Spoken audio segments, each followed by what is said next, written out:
Welcome to Vacation Station, hosted by Lisa and Nancy, editors of BigBlendMagazines.com.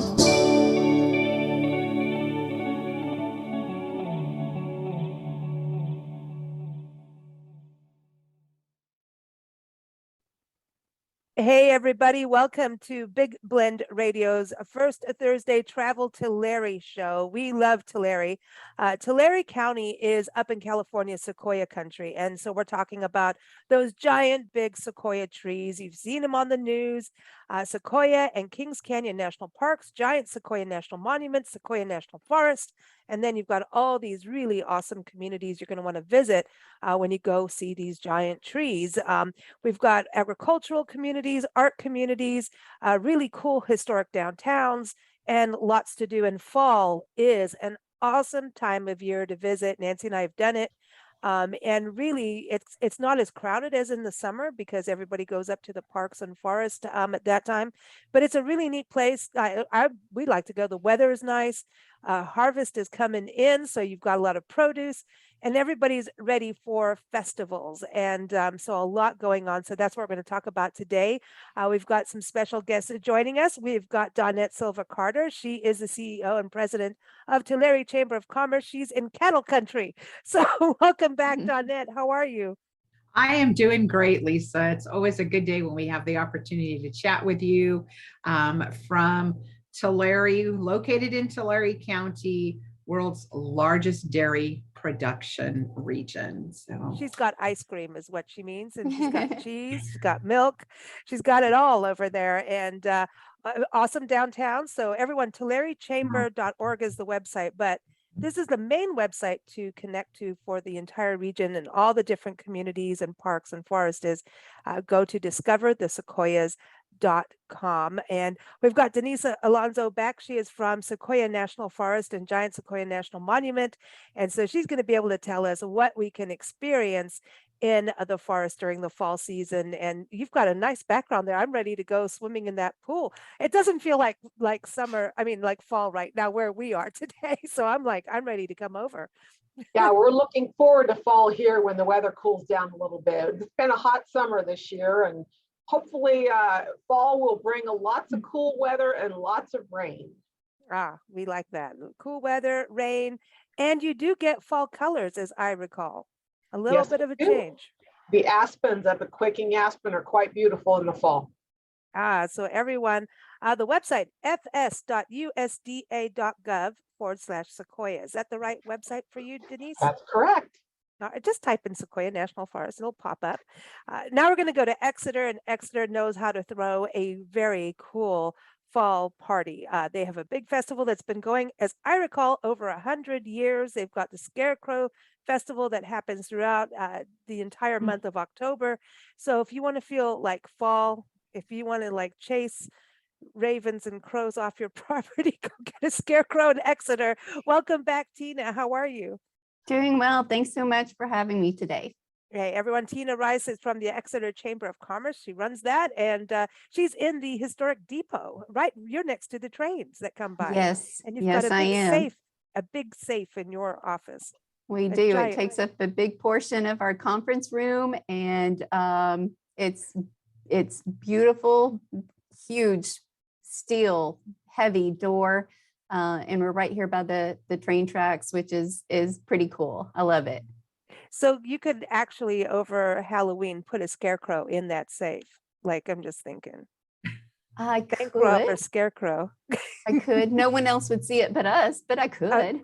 I know this would be fun. Don't ever let Nancy see me around there because she'll just lock me in. But everyone, for Exeter, go to exeterchamber.com. So let's start with the parks and forests and really talk about the communities. Denise, this fall, isn't this also a good time for people bird watching and even to see the bears? Fall I think that is when we've seen the most bears, Nancy and I, just out there. I think they're trying to fatten themselves up for the winter months. Okay, so they're out getting grubs and digging in those what we think are dead trees are actually just like refrigerators. Yeah, well, they're a feeding frenzy. They're eating the berries and anything that they can get within their reach so that they can fatten themselves up and to go into hibernation for the winter months.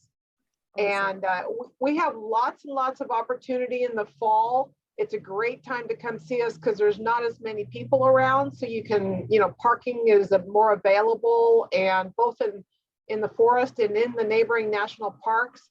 Fall is a great time to visit the mountains, and you can see lots and lots of fall colors.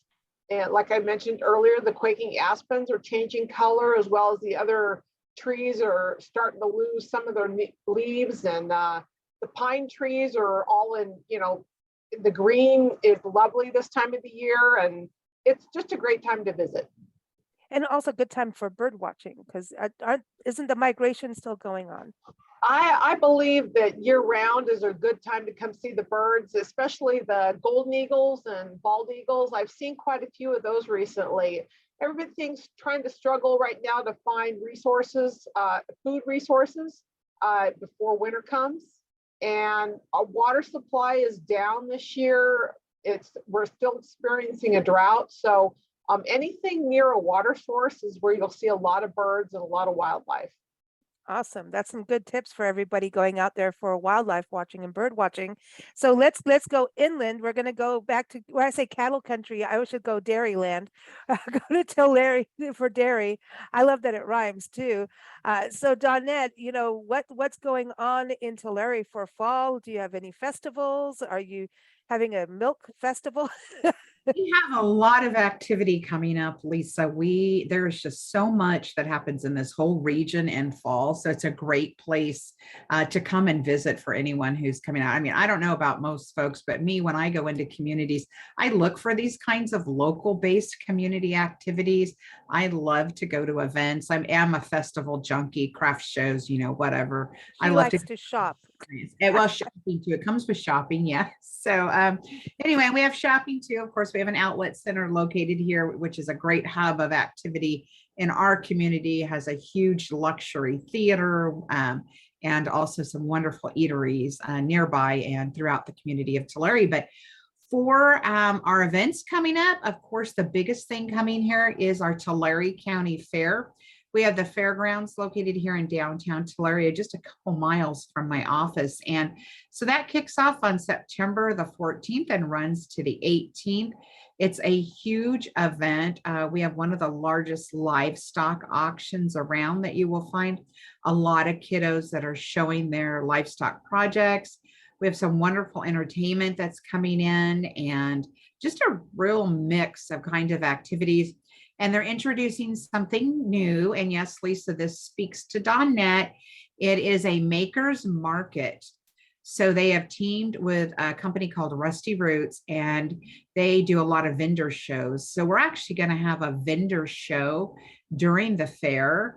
And so they'll have all kinds of Valley made products. So people, yes, all kinds of things. So I'm looking forward to that. It's a whole new element taking over one of the buildings. I love that our fair manager, she's always changing things up and making it different for us. So there's also going to be a parade with that event and just a lot of activities, of course, huge amusements, a lot of new amusement rides that are being introduced this year. So that's going to be a lot of fun. And we also have a Crow Fest. You were talking about running the crows off. Yeah. You know what? I think I need to go over to Exeter and look at how I can get some scarecrows to put in around the building. But we do have a Crow Fest event that's coming up. And, that's one of those things where, well, yeah, they are annoying and that kind of thing. But, I love them. Fun of everything and have a good time.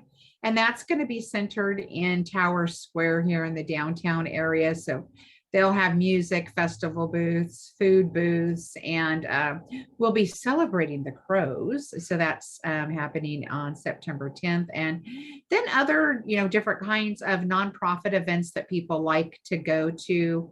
We have our Crush Party, which is a wonderful wine food tasting event, also spirits, signature events. That's a new thing. Or signature cocktails, I should say, and some brews. So that's happening at College of the Sequoias. See, now I'm ready. Yes, come back, hop that plane and come visit us for that. And then we have a wine walk that takes place that week too, in the outlets. So shopping and wine, good combination. That's dangerous. Yeah, and then another wine walk in downtown happening first week of November. So just a lot of activity in and around the community. I'm sure there are other things that I'm missing because there's so much that's happening. We want to mention too, I know that Dinuba wasn't able to join us today, but they have Yeah. a Reason Festival happening September 22nd to the 25th. Another fun festival, amusements kind of event. They have a lot of activity going on. And, truly, that's one of the things I love about our region. You can go to just about any community.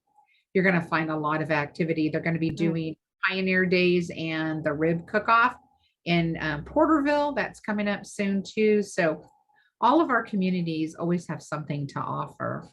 It is awesome. And, going over to you, Tina, over in Exeter, you've got your fall festival. Like I was saying, this is over 100 years at this event. And that's something about when you go to Tulare County, everything's modern, but then you manage to hold on to your history and sense of place in this entire region and natural beauty because of the forests and the parks being protected. So it's just when you want to go to a place that has a sense of place and integrity and authenticity of an experience, Tulare County has it. And I think these events, these festivals show off the culture. And I mean, this festival being over 100 years, that's really and like the Raisin Festival, that is something that really showcased. Dinuba was like the raisin capital at one point, so you guys, what, 200 crops are grown, 200, 300 in Tulare? How many crops? A lot of crops. Yeah. The number, it might be more than that. I'm pretty sure it is. And then we also have, I think it's 93 crops that are exported out. So Okay. A lot of specific crops. So we have a lot of, nuts, dairy, grapes, citrus, and I could go on and on. I have to look at the crop report that just came out to look at. The crop report. I like this. Yeah, there's a great crop report, and it talks about all of the crops that we have in our area. Dairy production is the largest production crop. And it's, we run, us and our neighbors to the north and the south, those counties, we always run 1, 2, and 3 in the world as far as ag production. So if you want to come experience an area that's definitely deeply rooted in agriculture, you're going to find that in Central California. And here, of course, in our Tulare County and Sequoia region. So people love to do that. We have people stop by the office and say, I saw this orchard. What were they growing there? We're like, give us pictures. We'll see if we can figure it out. Yeah, persimmon season comes up, right? That's a huge thing for your area. And Tina, for Exeter, I know that grapes were a really huge thing, and citrus is the main thing for Exeter, right? Correct. Citrus, grapes. This is we're in the grape season right now. And as you mentioned earlier about our fall festival, it has it's evolved throughout the years, but there was a time where it was called the Exeter Emperor Grapes Festival. So, celebrating what our area has to offer. Yeah, because I mean, and I think it changed. Didn't the Emperor grapes changed names, or something changed with the grapes? And that's what happens in agriculture. Everything evolves and changes. But so, how many years are we on this festival now? It began in 1913 as a chrysanthemum flower show. And then, like I mentioned, around 1931, it became the Exeter Emperor Grape Festival. And, again, it's evolved throughout the years, but I'm really excited. That's a smart name, because you guys just keep harvesting. Yeah, I'm really excited because we're you mentioned the history, and we're tying back into our history this year, especially with our scarecrow contest. So one of the requirements this year is that all of the scarecrows have to use chrysanthemums in some way as part of their display. And then people will get bonus points if they tie back some sort of historical element of Fall Festival into their scarecrow display. Oh, that's cool. And so what are the dates for the scarecrow? Isn't that all October, the whole month? Okay, so scarecrows will be on display beginning October 1st through October 31st. Then October 5th is kind of the opening day of our Fall Festival week. We have a family fun night here in downtown Exeter. We will have stores will be open. There will be games and activities provided by businesses and Parks and Rec. At 5:30 p.m., there will be music from our Exeter Union High School Jazz Band and a performance by a local dance group, Exeter City Dance. And while they're performing, we're going to have a scarecrow dress up contest. We're inviting people to dress up as a scarecrow, and we'll have that judging going on while the performances are taking place. And then at 6 p.m., we open up Mixter Park for the scarecrow decorating contest. So there's a lot to kick off Fall Festival that day. That sounds like fun. And then you have the festival and food. You guys, it's the thing, you never go hungry. And Denise, I want to go to you, like, for families, because these are all really great family activities and events. And the whole region has museums, and there's something, definitely, this is a family destination. But for families coming up, can you still go camping in the fall, or could you get a little snowfall? I mean, that could happen, right? It's definitely possible. Come about mid-November is when we really start to get some snowfall. But we do have occasional showers in rain and snow in the mountains at any time in the year. But campgrounds are open usually until mid-November. And we have some that are open year round. And then there's always dispersed camping anywhere in the national forest, which is permitted year round.